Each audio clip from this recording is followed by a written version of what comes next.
Olá, seguimos aqui então com as nossas videoaulas da disciplina Saúde e Segurança do Trabalho.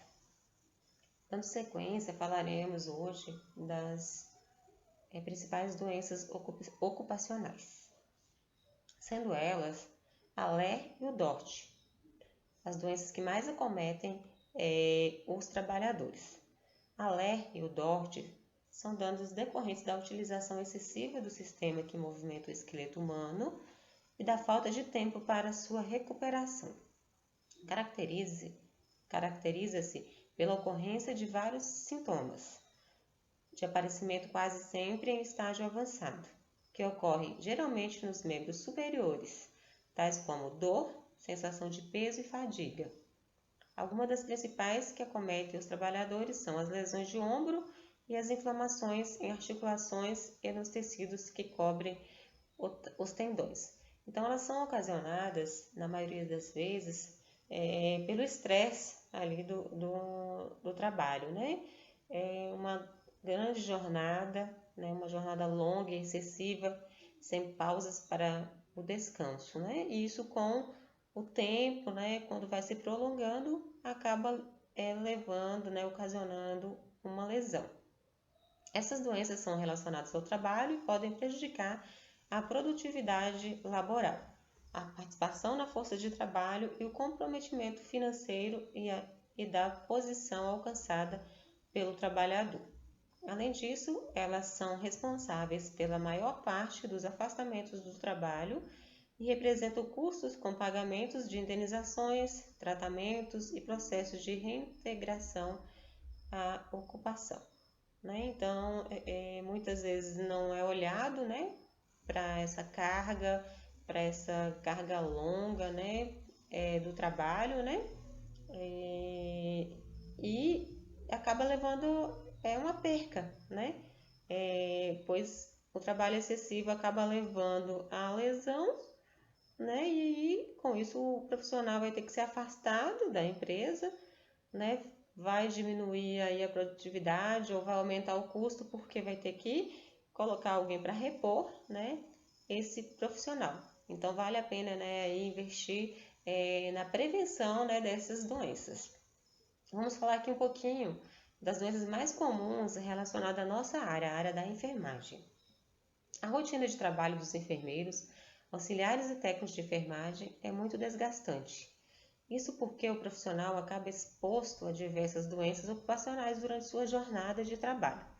Pode estar relacionadas ao problema como riscos biológicos, ergonômicos, psicossociais, químicos, entre outros. Né? Então, aí no desenvolver de nossas atividades, a gente acaba ficando exposto, sim, né? A fatores biológicos, ergonômicos, né? Psicossociais, né? Porque a gente enfrenta inúmeras situações, né? De dor, né? De morte, de ansiedade, né? E tudo mais. Até a questão aí salarial, né? Leva a um desgaste emocional. As longas jornadas de trabalho colaboram para que não raramente os mesmos sejam afetados pelas doenças ocupacionais derivadas dos riscos a que ficam expostos. Outro ponto que contribui para o aparecimento de tais doenças ocupacionais é também a falta de profissionais na enfermagem, o que acaba gerando uma sobrecarga de trabalho. Né? Então, aí escalas com um total de profissionais muito pequeno, né? Então acaba sobrecarregando esses profissionais que estão ali para trabalharem, né? Isso também leva ao cansaço físico e emocional. O estresse e a depressão. Tais doenças psicológicas são as mais comuns de atingir os profissionais da enfermagem. Isso se dá porque eles convivem diariamente com o processo de dor, de sofrimento dos pacientes, com a morte e limitação de materiais de trabalho. Outro fato que colabora com o aparecimento dessas doenças ocupacionais é o fato de que, em média, 50% dos profissionais de enfermagem possuem mais de um trabalho para compor a renda mensal, causando assim sobrecarga ao mesmo. Em estudos, estima-se que 44,1% dos profissionais de enfermagem apresentam os sintomas que caracterizam essa doença psicológica. essas doenças psicológicas. Né? Então, como já foi dito, né, inúmeros fatores contribuem, né, para esse estresse ou depressão, né? Principalmente instituições públicas, muitas vezes a gente se depara mesmo, né, com limitações de material, né? Então a gente tem que estar sempre buscando estratégias para conseguir, né, prestar uma assistência de qualidade, mas querendo ou não, acaba que a gente leva assim a esse estresse ali na hora de tentar resolver esse problema, né? E a questão aí também de ter que trabalhar em mais de uma instituição é justamente para poder aumentar a renda familiar, né? É um fator que leva sim a esse estresse, né, na profissão. Varizes. As conhecidas varizes também fazem parte da vida dos enfermeiros, técnicos, né, e auxiliares. Geralmente elas aparecem em pessoas com mais de 40 anos, mas no caso desses profissionais, elas podem aparecer muito antes. Isso se dá porque a rotina de carga de trabalho dos enfermeiros é muito extensa e intensa. Um dos principais fatores de risco para a profissão é o fato de que passam a maior parte de sua jornada de trabalho em pé, ou ainda caminhando sem descanso, o que propicia algumas doenças ocupacionais. Esse fator, aliado a outros originados da doença, tais como idade, sedentarismo, obesidade, gravidez, pílulas anticoncepcionais, dentre outros que podem ainda ser hereditários, vem causando a incapacidade e afastamento do trabalho de diversos profissionais da enfermagem. As lombalgias. As principais causas de lombalgia são esforços repetitivos, excesso de peso, pequenos traumas, condicionamento físico inadequado, má postura, sedentarismo, osteoartrose da coluna, osteofitose, conhecida também como bico de papagaio, osteoporose, dentre outros. Agora, se analisarmos a rotina diária do enfermeiro com os fatores causadores expostos aqui, podemos ver que dificilmente um profissional da enfermagem em sua vida ficará isento dessas dores que podem originar outras doenças na coluna lombar muito mais graves e a incapacidade para o trabalho por tempo indeterminado. Portanto, sempre que diagnosticado, o enfermeiro deve procurar o tratamento para que não se agrave. Então, falamos aqui um pouquinho então, das ações de prevenção, né? Vimos ali as principais doenças que afetam a nossa classe, né? A classe da enfermagem, né? A gente sabe que realmente é um serviço cansativo, é longo, ficamos muito tempo em pé, caminhamos muito mesmo, né? Mas a gente tem que saber como prevenir isso, né? Como manter uma postura, a parte de ergonomia, né? Temos esse cuidado para realmente prevenirmos, né? Para prevenir agravos como esses, o Ministério da Saúde recomenda aos empregadores a atenção à norma regulamentadora 17, que estabelece os parâmetros que permitem a adaptação das condições de trabalho às características psicológicas dos trabalhadores, de modo a proporcionar um máximo de conforto, segurança e desempenho eficiente. Também é importante que os empregadores promovam ações de educação em saúde aos trabalhadores em conjunto com o Centro de Referência em Saúde do Trabalhador de cada região. Se não tiver esses centros, as próprias instituições promover essas ações, essas capacitações, com o intuito de prevenir essas doenças. Os empregados também possuem participação essencial nesse fluxo. A realização de ginástica laboral no local do trabalho, a criação de hábitos de pausas regulares durante o período de trabalho, a realização regular dos movimentos corporais, evitar horas extras e sobrecarga mensal e a utilização de mobiliários ergonômicos são medidas que podem contribuir para o não surgimento destas e outras doenças. Por fim, a qualquer sinal de dores, o trabalhador deve procurar um médico especialista. E é fundamental agir também nas causas, como base nos limites físicos e psicossociais do trabalhador. Então, o que fala a NR 17? O que é objetivo e principais regras? A norma regulamentadora 17 é uma das normas regulamentadoras que devem ser seguidas pelas empresas, criada pelo Ministério do Trabalho e Emprego. Essa norma pertence a um conjunto de regras que precisam ser cumpridas em todo o território nacional. Para saber no que ela consiste, objetivo e principais regras, vamos conferir agora neste artigo. A NR 17 trata de forma específica das condições ergonômicas no ambiente de trabalho. É importante frisar que a ergonomia é uma área que estuda as interações entre os seres humanos e outros elementos de um sistema, tendo como objetivo otimizar o bem-estar humano e o desempenho geral de um determinado sistema. Os itens abordados nessa norma regulamentadora são levantamento, transporte e descarga individual de materiais, mobiliários dos pontos de trabalho, equipamentos dos postos de trabalho, condições ambientais do trabalho e organização do trabalho.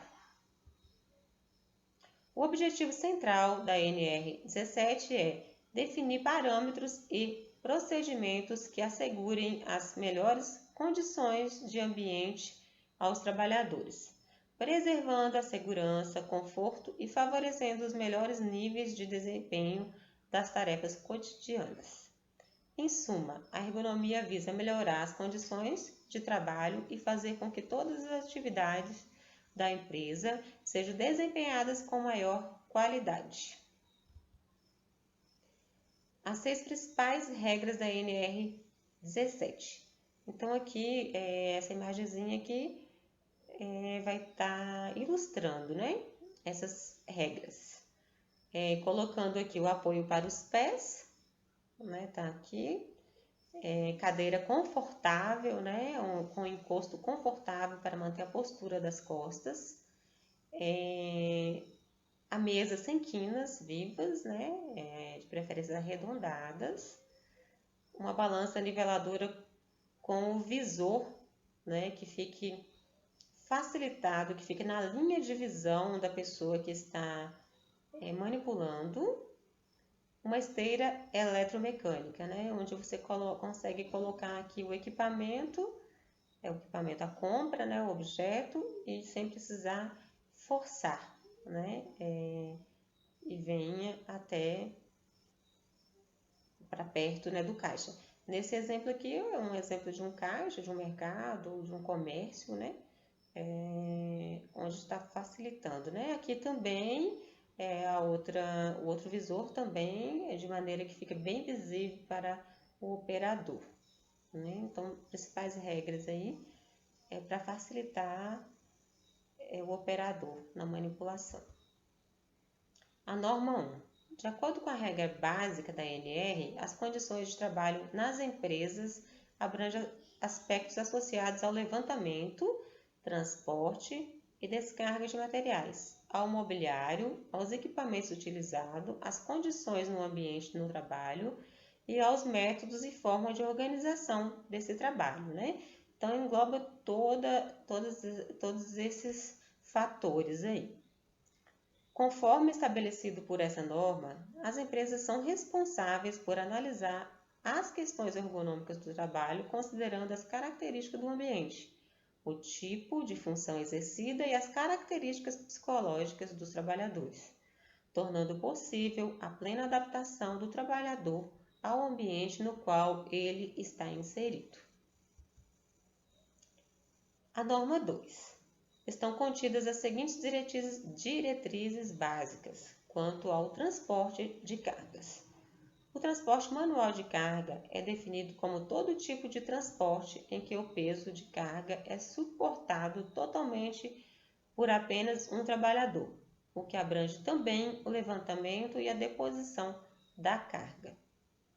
O que define o transporte manual de cargas é toda atividade ou operação que é feita de forma contínua ou que inclua, mesmo que de maneira não frequente, o transporte manual de cargas. O trabalhador, definido como jovem, é aquele com idade menor que 18 anos e igual ou superior a 14 anos.